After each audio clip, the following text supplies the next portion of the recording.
پنرده کارونوکی چین افغانستان ترمنز دوستی پبلا بلو باخوکی پرمختگ کلاده لکه د متحصلانو د راتګ او د چینایانو افغانانو ترمنځ د راکړې او ورکړې موږ هیله لرو چې د یو پښتو زده کوونکي په حیث د چین او افغانستان ترمنځ دوستي د پرمخ بیولو تر خپل توان پر اندازه کوشش کوو.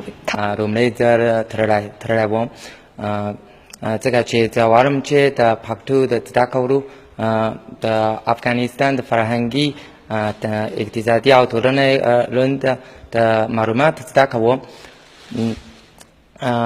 کله چې په افغانستان کې ورسېدو د افغانستان د طبیعي حقوقو منځري په سترګو وراکېدم په تېره بیا د انجلۍ او هرکن د تاوده احساس رامونږ سره هرکلی وکړي.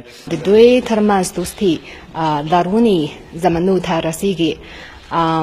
هیله مې دا ده چې په راتلونکي کې به له د افغانستان له دوستانو سره خپلې همکاري ټینګې کړي.